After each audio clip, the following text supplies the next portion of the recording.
اگلا سوال ہے خلا یہ طلاق ہے یا فسخ؟ سوال یہ ہے کہ خلا یہ طلاق ہے یا فسخ، یعنی فسخ نکاح۔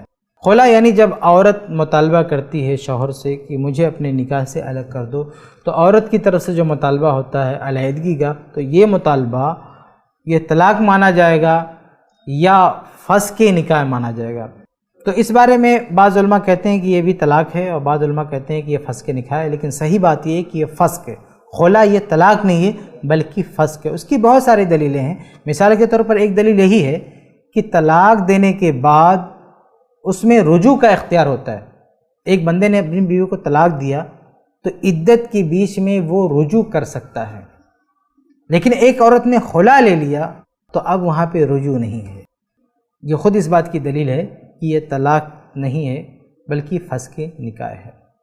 اسی طرح سے ایک اور چیز ہے کہ طلاق کی جو عدت ہے وہ 3 حیض ہے، کہ ایک آدمی نے ایک طلاق دیا تو اب وہ 3 حیض عدت میں ہوگی اس کی بیوی، اور وہ بھی شوہر کے پاس رہے گی۔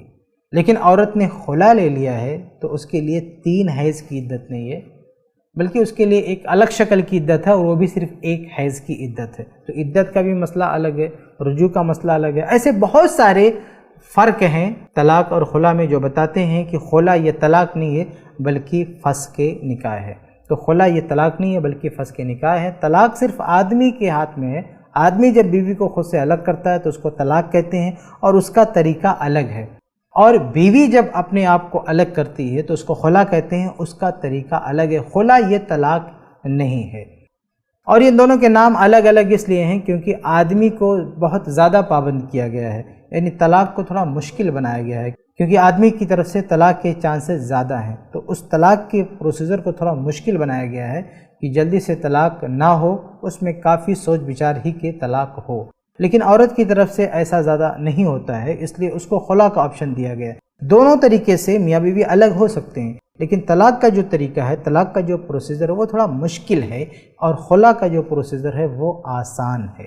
اس لیے خلا کو طلاق کہنا یہ بہت بڑی ناانصافی ہے۔ ان دونوں طریقوں کو نہ سمجھنے کا نتیجہ ہے کہ آدمی خلا کو بھی طلاق کہہ دیتا ہے۔ خلا کے تعلق سے ایک اور چیز واضح کر دیں، صحیح بخاری میں ایک حدیث ہے کہ ثابت بن قیس رضی اللہ تعالی عنہ کی بیوی نے ثابت بن قیس سے خلا طلب کیا۔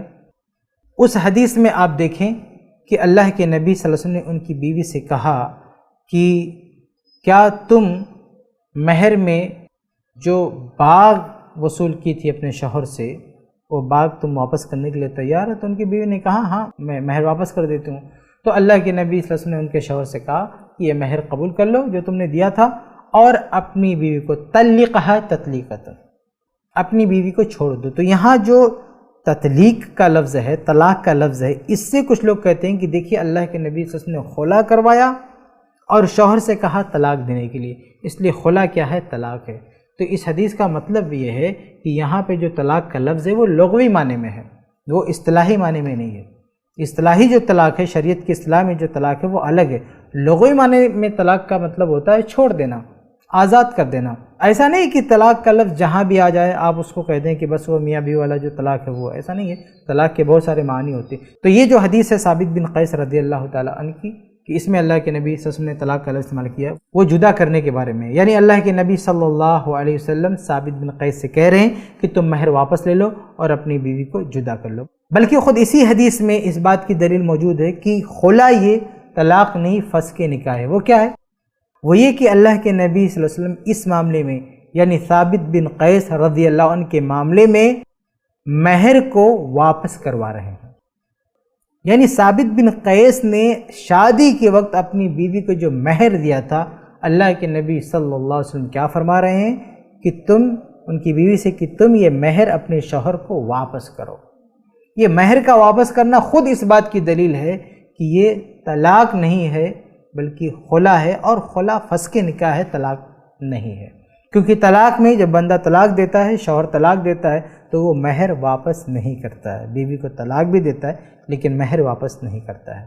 لیکن جب عورت خلا لیتی ہے تو اسے مہر واپس کرنا ہوتا ہے۔ یہ فرق بھی بتا رہا ہے کہ خلا یہ طلاق نہیں ہے بلکہ خلا فسخ نکاح ہے۔ حدیث کے اندر کا جو مضمون ہے وہ خود اس بات کی دلیل ہے کہ حدیث کے آخر میں جو لفظ طلاق ہے وہ طلاق اصطلاحی معنی میں نہیں ہے، لغوی معنی میں ہے۔ خلاصہ کلام یہ کہ خلا یہ طلاق نہیں ہے بلکہ یہ فسخ نکاح ہے۔